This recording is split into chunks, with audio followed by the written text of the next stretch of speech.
And a very good evening to you. I am Lisa Lord, and my special guest is the Executive Director of the Barbados Employers Confederation, Ms. Sheena Mayers-Granville. Thank you so much for joining us on the program. It's my pleasure to join you this evening, and I look forward to talking with you. And I'm looking forward to talking with you as well. Now, let's start by looking at the work of the Barbados Employers Confederation. What do you do? A little bit about your history, your membership, etc. Sure. I think most persons who don't know of the BEC would be surprised to know that we've been around for quite some time. The BEC was founded in 1956. And at the time, it was the major economic sectors in Barbados who came together to form the BEC. So that included the Sugar Producers Association, the Mercantile Association, and those who were involved in tourism and hospitality at the time. So 60 plus years onward, our vision is to be the voice of employers towards change in labor and social policy, looking towards national development. So that's what the BC is all about. We are involved in most things people related. So industrial relations, employment relations, human resources support, guidance on occupational health and safety. We run the full gamut of, as I said, people management issues and services. We have a membership base of 259 members, but that's a bit deceptive. So when you hear 259 members, those are not all individual companies. In fact, we have associate members. So for example, the Barbados Hotel and Tourism Association is counted as one member. They're an associate member of the BEC. And the Massey Group of Companies, that's one member, and that's a group of companies. So while we have 259 members, I think our membership accounts for about 30,000 employees across Barbados. So we cover the length and breadth of Barbados in terms of the economic sectors that form our membership. We are an employment association, employers association. So we work on behalf of employers, and everything that we do is geared towards assisting employers in their people management strategy. So that's the BEC in a nutshell. And the employers that you represent, they're not only big companies. Definitely not. And that's a common misconception about the BEC. Persons hear the Barbados Employers Confederation and they think, okay, they're for big business. But about 50% of our membership is actually small businesses. About 15% are micro businesses, so persons employing like 10 and under employees. And it's only about just under 10% of our membership that would be counted as large employers. So when you look at how businesses are made up in Barbados, we tend to have a lot more businesses in the small and micro economy. And that's where we see our membership reflecting what happens in the wider Barbadian economy. In a nutshell, you are a private sector trade union. And yes. I want to focus on the industrial relations climate for just a bit. We've not heard about a sick-out, strike action in quite some time. And to be honest, that is typical of Barbados. So we are registered as a trade union. So we are involved in industrial relations. We do negotiate on behalf of employers. So we sit on the other side from the trade unions. But when you look at how we practice labor relations in Barbados, our voluntary system means that we have to engage a lot in dialogue. And when you look at the history of industrial action in Barbados, how often do we really have strikes?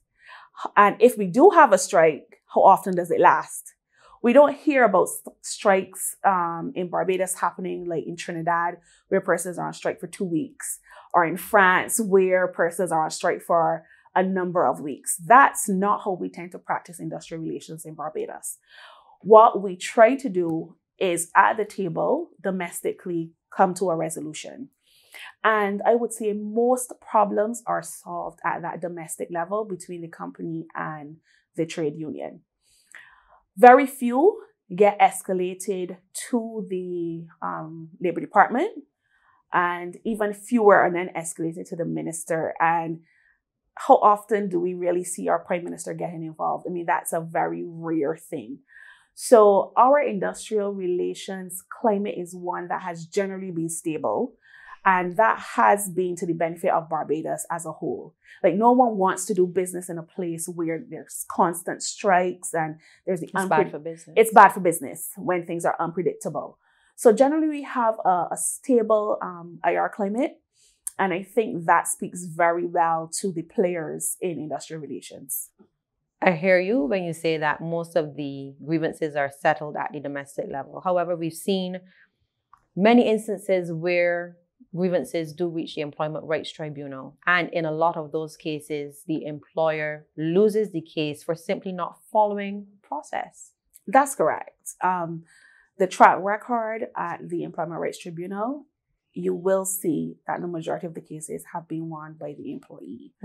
And what we often have to advise employers is when you're looking at a termination, there are two things to consider: the reason and the process.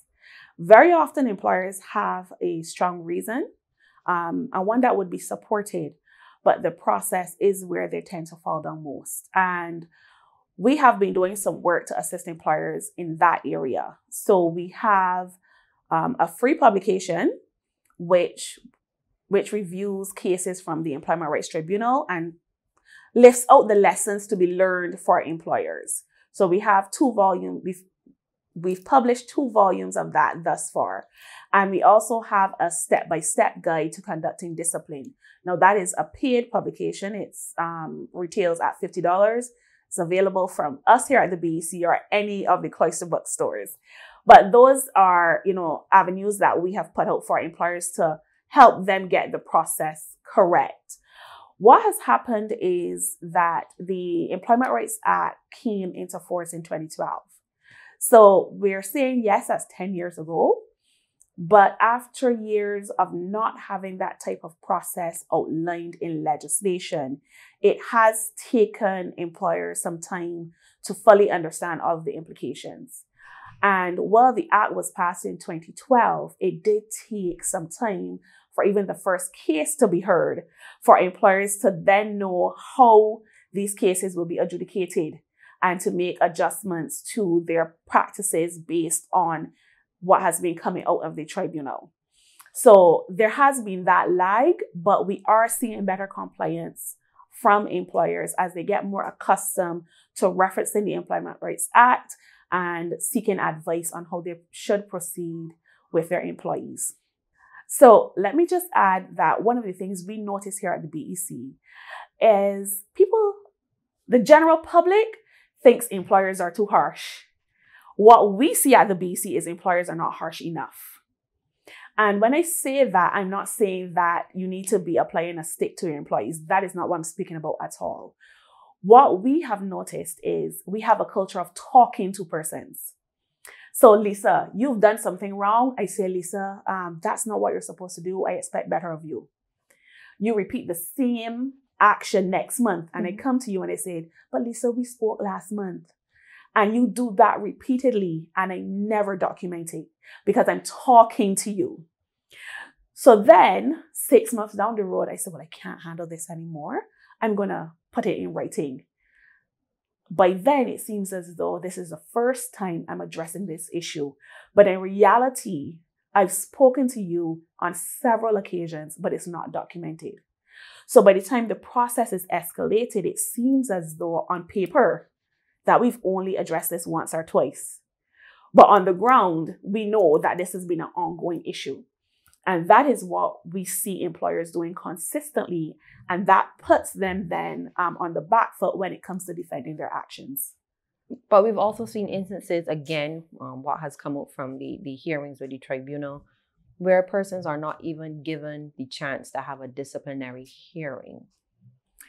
And in those situations, unless it's a case for summary dismissal, where the employee has done something so egregious, so gross, that it warrants dismissal at the first instance, we advise always have a disciplinary hearing.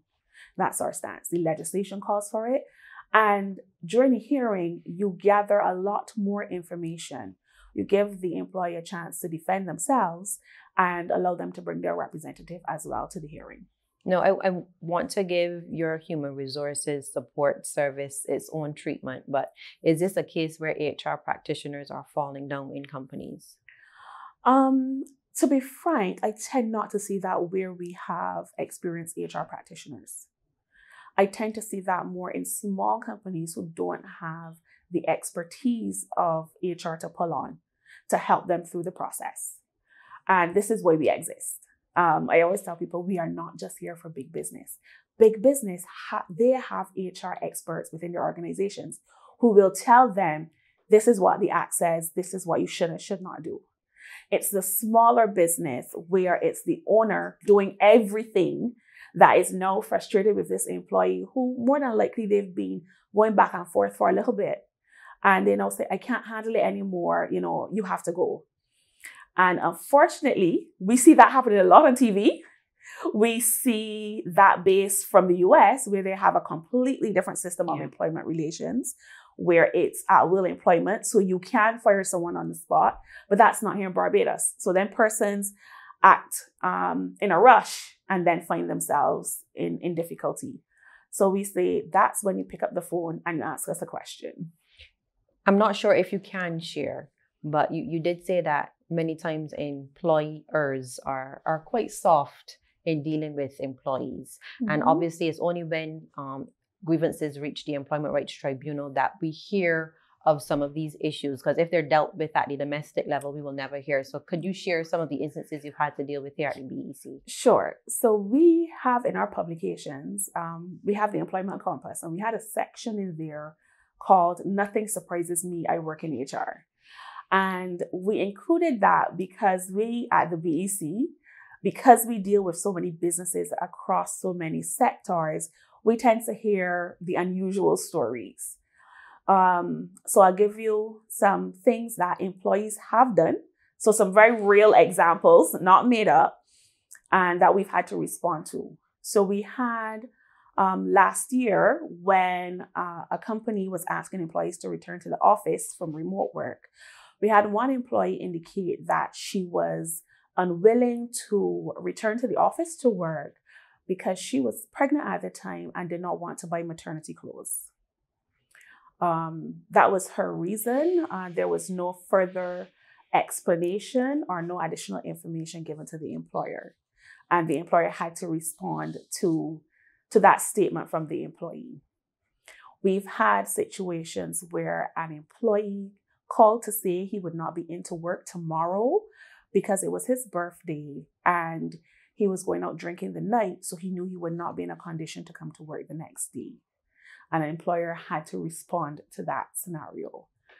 We've received a call, I remember a couple years ago, where an employer did not know how to respond to a situation where there was a disturbance in the lunchroom. So persons went to see what was transpiring. And when they checked the sick bay, an exorcism was being performed. So those are, some of the things when we say nothing surprises me, those are some of the real world examples that we have had to give advice on. But how does the BEC deal with cases like those? Yes, I know they might come over as humorous. And in the moment you wonder, okay, what were these persons thinking? But in terms of the action, the response, it has to be in line with what are the principles, the foundational principles for discipline, and would be found within the Employment Rights Act. So you speak to the absence, or you speak to the not conforming to a reasonable request of the employer, or you speak to the disturbance and impacting other employees in the workplace. So you have to speak to the employment principle that is being breached, even though it's being breached in an unconventional manner. Yes. The first scenario you gave with the pregnant employee not wanting to return to work, obviously she was working remotely. Let's look back at the COVID-19 pandemic. Mm-hmm. Now, we saw for the first time many businesses encouraging remote work for obvious reasons, social distancing, etc.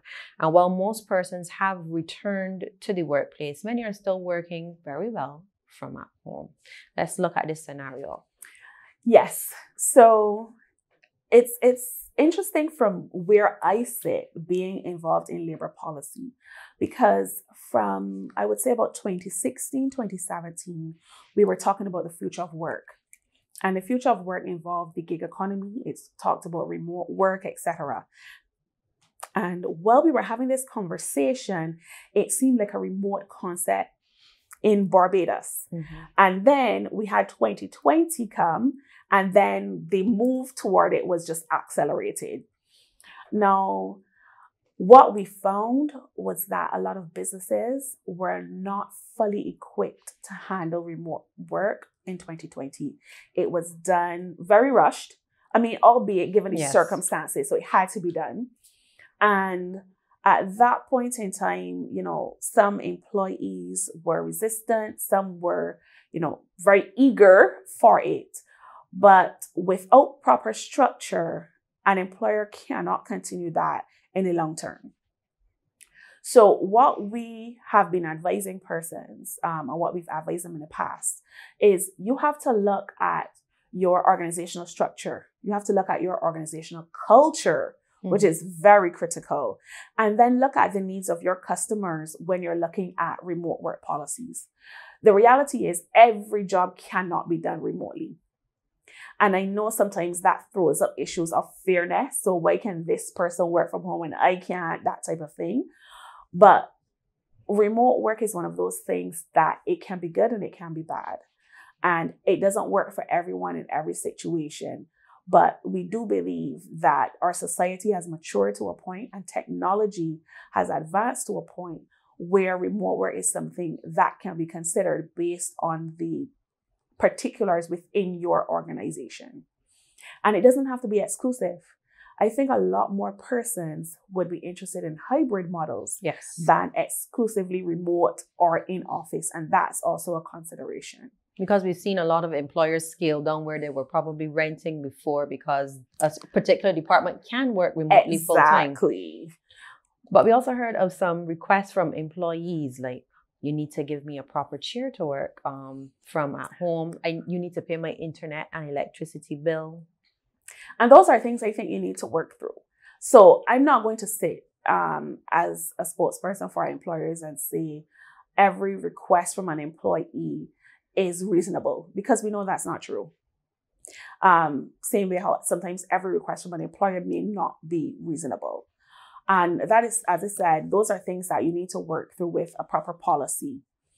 Now, when employees start demanding things that seem unreasonable, then you have to match the benefit versus the cost. So having a proper ergonomic setup within your home is, I believe, an essential. And occupational health and safety standards would say that. We have circulated in the past guides on how to set up a workstation. So while you may not physically give your employee a workstation, you may not be in a position to give them a desk, a chair, and make sure that that's set up. You can give them guidelines on how to set up their workstation in an ergonomic manner. So, check for things like, is the computer screen at our level, those types of things. You can provide them with that guidance and support. But I know there are some companies who have the financial wherewithal that can provide those things and can provide ergonomic assessments for employees. And if they're so inclined, then they should do so if it's within their capacity to deliver. But we know that is not the same for every employer. So in terms of health and safety concerns, working from home, cost of electricity, cost of internet, etc., I ask people to consider, is it an increased expense to you? That's one. Two, are you saving on other things? So are you saving on gas versus work, those types of things? So there's still a balance, because if as an employer, you're asking me to pay for all of these things, then it might be cheaper for me to pay rent and for you to come into the office. So you have to look at finding that balancing act. And during the height of the pandemic, the government was looking at introducing safe zones. Now, they were never introduced. However, we did see at least in one documented business where persons were threatened that they would be fired if they did not take the vaccine. Okay. And that's one Yes. documented case. But I've heard of other business places that threatened employees with dismissal if they were not vaccinated. Yes, I am. And that would have been, I believe, around mid-2021, where the vaccine debate was at its height. And we would have done some research into vaccines and how that relates to our Prevention of Discrimination Act. And we would have published guidance to employers and considerations on what they can look at if they're looking to have a vaccine mandate imposed within their organization. The reality is it was a very hard discussion for Barbados as a whole. And it was hard because you wanted to balance health, but you also needed to consider the livelihoods of persons. Now, there are certain sectors that it became especially critical for. So I think of the hospitality sector. So here we have a mandate for persons coming into Barbados being vaccinated, or if you're not vaccinated, you have to quarantine for a certain number of days before you could go to your hotel and be free to move around among the population. So we have guests at a property, and they're all vaccinated. They're saying, I need to be vaccinated to protect the guests, but then I'm being served by persons who are not vaccinated. And therefore, we had some persons in the hospitality sector being pressured by their customers to only be serviced by vaccinated employees. Now, on the employees front, they're thinking, you want me to be vaccinated and I don't want this. But from an employer's perspective, I also have to consider, here are my customers saying, I only want to be served by vaccinated employees. If I can't be served by vaccinated employees, I'm canceling my business. It's a high pressure situation. We're all new. And it's not a situation where persons just wanted to impose their will just because. But I think, in the heat of battle, you think about yourself and what you're experiencing. And respecting a person's right to be vaccinated or not, that's their choice. We tend not to be involved in persons' health decisions. The reality is it became a business consideration because we had businesses reporting loss and fallout because of it. Understanding, I always tell people this: without good employers, without business, you have no job. Only successful enterprise hires persons. So you can't allow your business to run to the ground because then employees have no jobs. And we know that that is not good for Barbados as a whole. Furthermore, individuals when they lose their jobs. Now, I take that it was a confusing period. Everything was new. But were you satisfied that the average employer dealt with that scenario the best way that they could? That is a difficult question for me to answer because I can't speak to how each employer handled it. There are some who I know really went about educating their employees and really spoke to them and engaged with them and then made final decisions when they were forced to. But I also know that some did not. But the reality is, without being privy to the organizational culture and context, it's very difficult for me to sit on the outside and make a judgment call. But we also know that many people felt the pressure between losing their job and taking the vaccine, and ultimately taking the vaccine because they had to feed their kids. Yes, that is a fact. There are people who, when it came to the vaccine conversation, persons ended up being vaccinated for various reasons. There are some who could not wait until it was available in Barbados, and there were long lines outside the polyclinics. There were some who realized that in order to travel, that they needed to be vaccinated, and that was the only reason why they went. And then there are some, as you highlighted, who said, okay, this is the only way I'm going to be able to maintain my employment, and therefore I will. But as I said, we can't look at that in isolation. Then is there a situation where you are working in a business that might have been under severe pressure to have vaccinated employees, and so the context also has to be factored into the discussion. As you said, it was a balancing act. Yeah. Well, still a lot more to discuss regarding employers on the island. Stay with us. You're watching One on One. Let me begin preparations. It's hurricane season. Let me sit down and reason. Let me secure a nation. Know your shelters, Bajan. Help out one another, get liberation. Develop emergency community plans so that we could function. Remove outdoor objects. Make sure that you went to the ATM. Stock up with water. Make sure you clean the guttering, Lord. What about canned food? Make sure you got some stock up in your room. Make sure you prop up the paling and tie down the roof. Let me start to prepare real soon. Let me begin preparations. It's hurricane season. Let me sit down and reason. Let me secure a nation. Know your shelters, Bajan. Help out one another, get liberation. Develop emergency community plans so that we could function.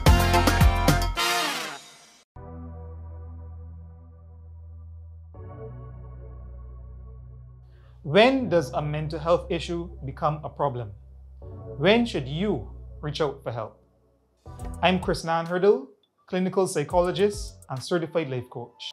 Mental health issues interrupt a person's daily functions. An issue becomes a disorder when a person isn't able to carry out their everyday activities like household duties, personal upkeep and hygiene, or interferes with their ability to function socially, to interact with others inside the household, or interferes with their ability to function on the job or carry out other activities. If a person finds themselves needing to self-isolate, losing touch with reality, or having an impaired ability to think, reason, or function, and if this occurs over a period of days, weeks, or months, then it is time that they reach out for help.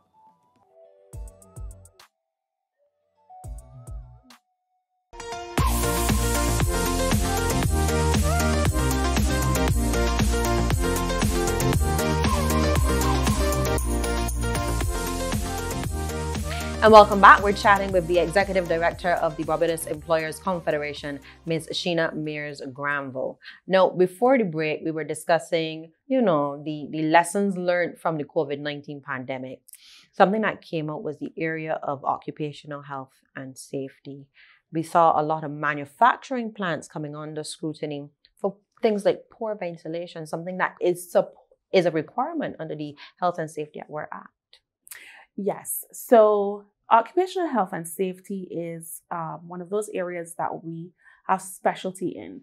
And there are some requirements that existed under the Act. And most recently, we've had regulations passed. Mm-hmm. This week, we had training conducted by the Labor Department where they're going through the new regulations as we at the BEC get ready to roll out our campaign to assist employers in being compliant with the legislation and to be more knowledgeable on the new regulations. So ventilation did come to the fore in COVID, obviously because of how it related to the spread of COVID. Yeah.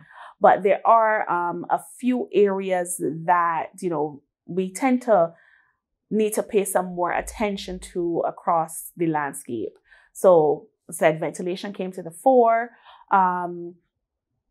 What we tend to look at on mobile sites would be like provision of water and sanitary facilities, especially on mobile sites. Like in an office, that is not so much an issue because those are established. And then what is coming on stream through the regulations would be not policies, but more procedures and practices that have to be enforced at gas stations. So that's going to be an interesting one that is coming out of the new regulations. From where you sit, do you think that most of your membership have proper health and safety measures implemented? I will say that I can't say that they all do, but it's not because they are negligent or they purposefully do not want to have them. What happens is if you are not an expert in occupational health and safety, you would do something every day and not realize there's an attached or inherent risk to it. So I think that is where we have challenges, where persons don't realize that, hey, this activity actually has some inherent risk that you need to mitigate against. So what we provide here is a service where we can do a risk assessment for an employer so that we can highlight all of those risks in your organization or your process. And then you can action how can you help to reduce the risk that persons are exposed to. But that is simply because if you're not trained, then you don't have the eye for something, so you don't pick it up. So that's a service we offer. And we also have a product called the OSH box. So literally what we give you is a toolkit that helps you be compliant with OSH legislation. Because once again, the OSH legislation is actually pretty big, the Safety and Health at Work Act. Most persons are not going to read that from cover to back. So they don't have that familiarity with it. So we try to make the labor legislation and Shaw in particular, break that into layman's terms so you can understand as an employer what you need to do. So I think that is where the difficulty comes with compliance. Not so much that they don't want persons to work in a healthy and a safe environment, but they're not knowing. And once a business is over a certain size, you are supposed to have a safety and health committee. Yes, once you have more than 25 employees, you need to have a joint health and safety committee. But under that, you should have a health and safety representative from among the employees. And we still have the issue of sick buildings as well. We tend not to see that so much in the private sector, and that is what we mainly deal with. So I tend not to have to deal with sick buildings or, sick building syndrome, that type of thing. The BEC offers human resource support. Now, we were speaking off camera. The human resources department is supposed to be that department where persons can go and discuss a personal issue and feel comforted that that issue will not be discussed outside of the office of HR. And that is one service that the HR is supposed to provide within an organization. But very often employees think about that as maybe the only or the paramount service that they provide. But yes. You seem to be on the defensive. So tell me what HR is supposed to do. Sure. I'm not being defensive. I'm just saying that when employees think about human resources, they think, one, about being hired, they think about being disciplined, and they think about being paid. I would say those are like the three things that come to mind when employees think about human resources. But the human resources department is created, or the discipline of human resources is all about how do I, as an employer, leverage this human capital, these people that work for me, to help propel the business forward. That is the genesis behind having human resources. So if you look at the discipline of HR, it's seeking to look at people as an asset. How do I get the most out of the persons who work with me to help propel this business forward? And that is done through payroll. So there's an entire discipline focused on compensation and benefits. There's an entire discipline of human resources focused on employment relations and employee engagement, and keeping your workers engaged and motivated and working towards the betterment of the organization. And then there's going to be another focus of your human resource department in terms of compliance. How do I ensure I'm compliant with legislation? There's an entire discipline about organizational development. So how am I training and retooling my people to make sure they're current with technology so we can unleash technology to drive the business forward? So all those are all of the things that encompass human resources.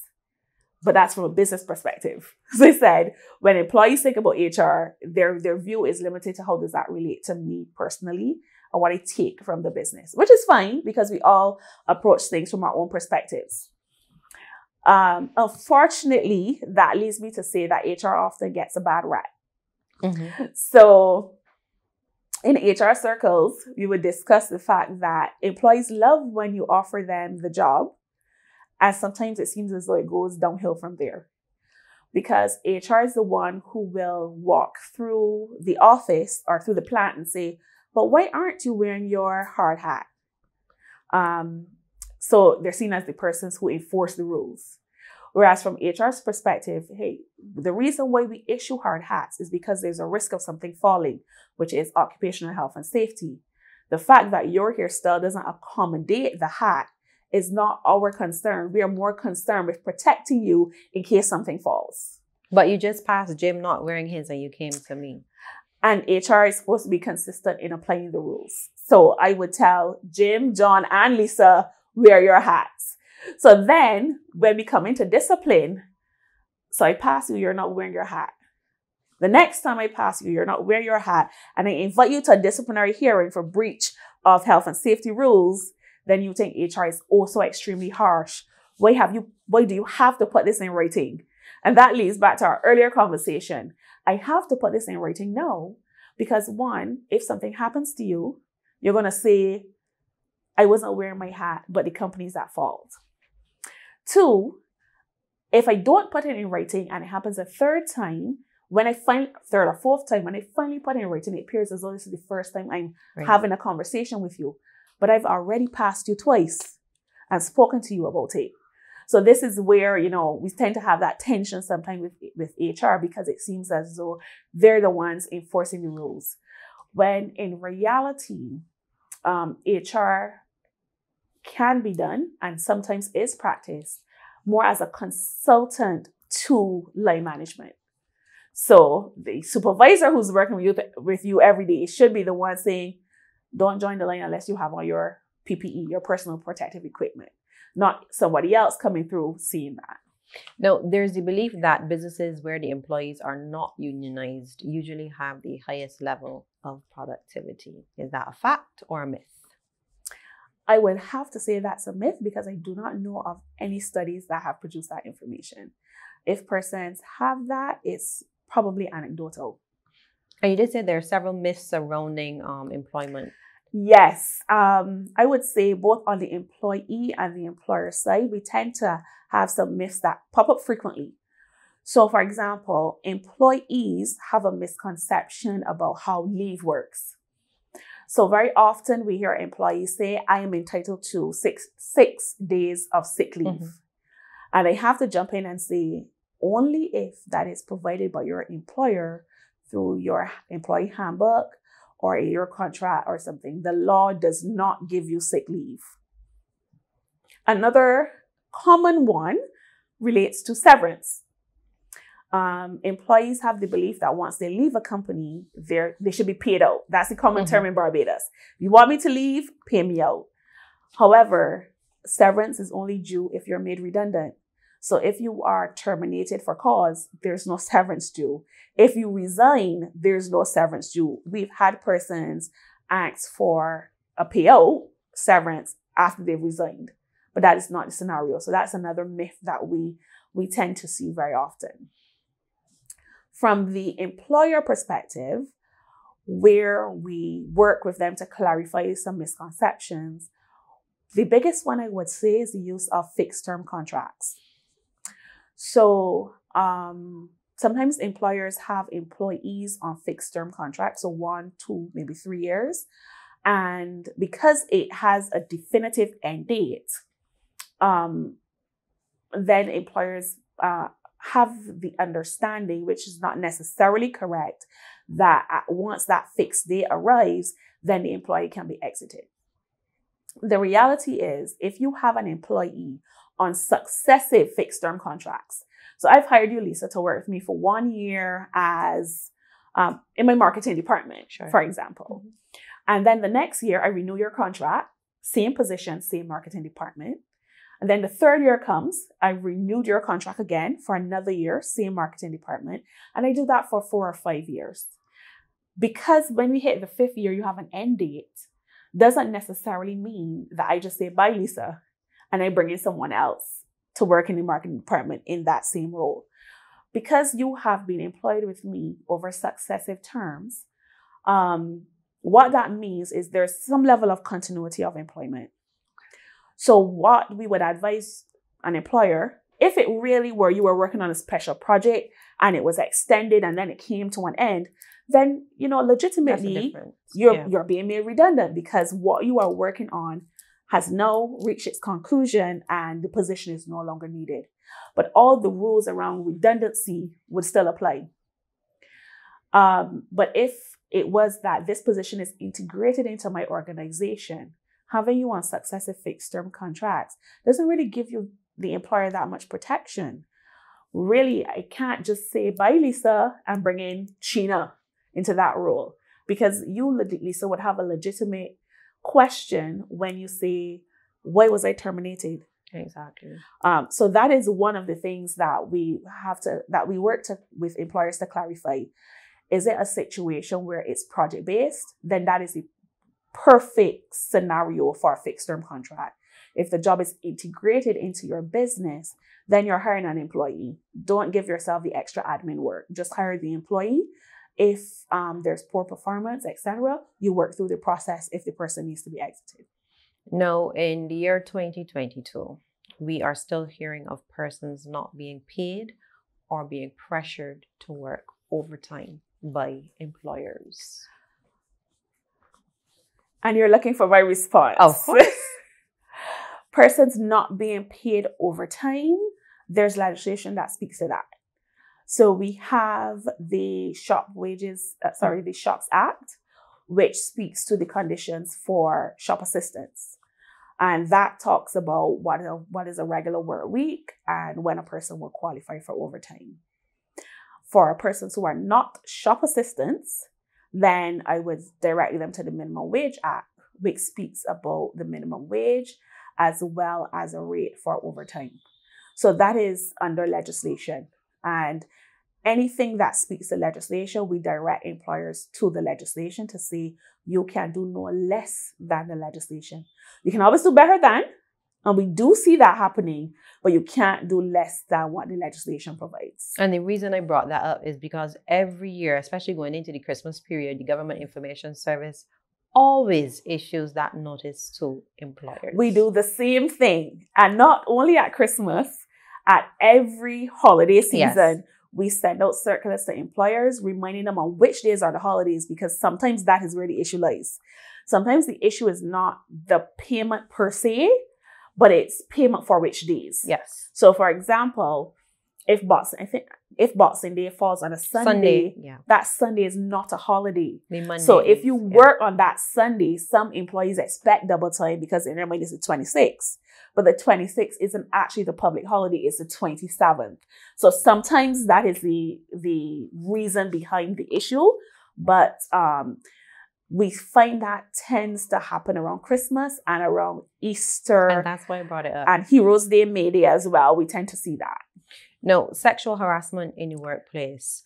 Has the BEC had to get involved in any case since this legislation came into effect? Yes, we have. We have in different capacities. So one, as investigator. So sometimes based on the organization, they ask us to come in, do the investigation, of course, given the sensitive nature, and produce a report that they would then action. So we have done that for employers, or where the employer conducted the investigation, they've asked us as a neutral third party to lead their disciplinary hearing, so that we are the persons who hear all of the evidence from both parties and then would give a recommendation for an outcome to the employer. So we have been involved in sexual harassment cases. They are, they're not as prevalent as you might think they would be. I would still say the majority of the disciplinary cases that we have to deal with employee conduct, not even performance, but mainly employee conduct. Could you explain? I can probably give you some examples. Sure. So we've had to deal with removal of company property without permission. Those in the HR circles know that we do not use the word theft or stealing at all. It's removal of property without permission. Duly noted. We've had to deal with situations where employees have threatened employers, physically threatened them. And we've had to deal with, continued absence. Those types of things is where we tend to have most of our disciplinary hearings. I would say around those areas. But regarding the sexual harassment, I know one of the concerns, especially from male colleagues, because we did have an officer from the Labor Department come in to discuss, what is expected, etc. Some of the guys were concerned that if they give a female colleague a compliment and she didn't feel good that morning, she could consider that sexual harassment. And she would need to indicate to the male that, no, I don't feel comfortable with that. And, he should cease and desist. If someone indicates to you that they're not comfortable, then don't repeat the behavior. And I think that goes to the crux of it. I do understand there are some people who are not comfortable vocalizing those things. And that's why they might ask a colleague or someone else to intervene on their behalf. But I'll be frank with you, we've not seen cases at first instance. We don't tend to have sexual harassment cases escalate to the point of disciplinary action where it's an employee did something at a first instance. It's usually very egregious behavior, like the sharing of pictures, or it is repeated behavior. Yes. Okay. Yes. Or it's repeated behavior. And I know some men were very concerned that, you may have a consensual relationship that goes sour, and then there's a complaint. But what we have noticed from practice is that comes up in the investigation. And if that is found out? If that is found out, that has to be considered as part of the hearing and the considerations. It does not excuse all behavior. So what we say when it comes to any disciplinary action or disciplinary hearings, everything turns on its own facts. Context matters. I mean, that's a matter I always say. What I say to you in one context is going to be completely different if I say it to someone else in a different context. So context does matter. And anyone investigating a disciplinary for hearing or investigating a claim will look at both the action and the context.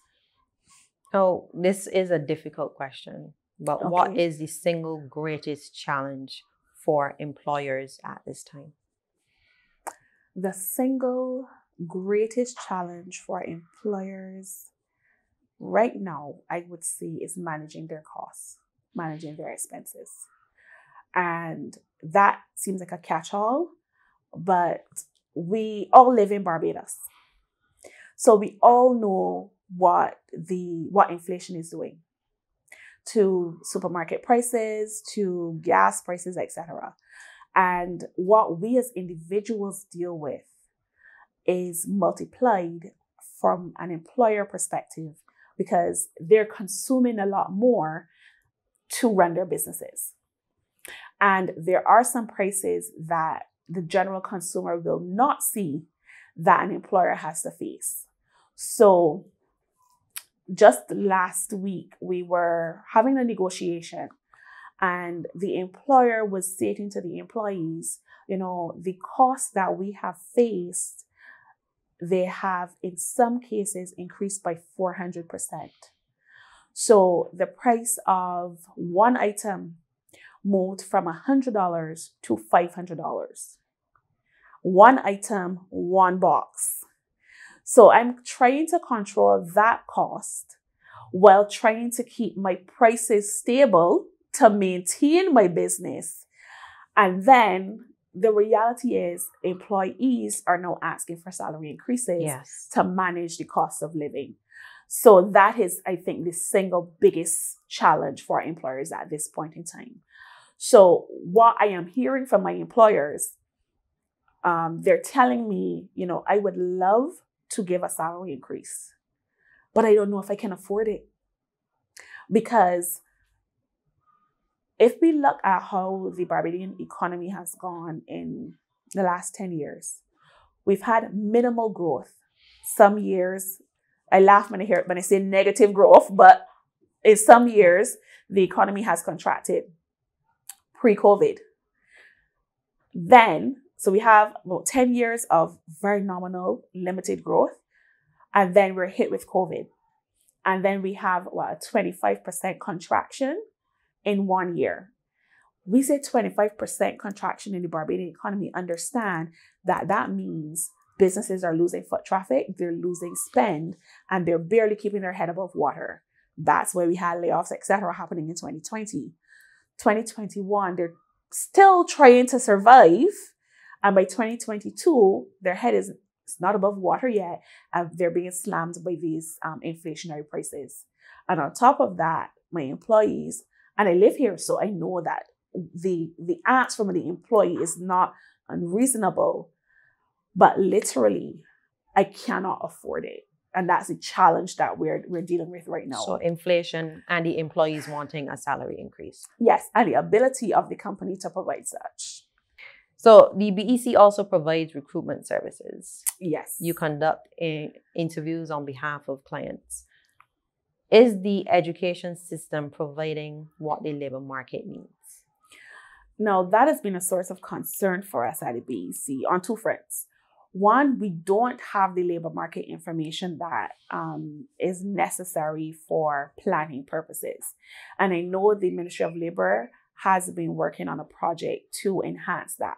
So right now, we talk generally about skills for the future or economic sectors that may be key in the future. And we now have to have the educational institutions preparing employees to work in those sectors. So that's one front where we look at labor market planning. And that is where, we have a dearth of information. But when we look at persons who are currently in the job market, I can tell you that when we do interview young people, we do see some skill deficits. I know that there are various programs aimed to fill in the gaps. So, for example, the Ministry of Labor has their Job Start Plus program. Mm-hmm.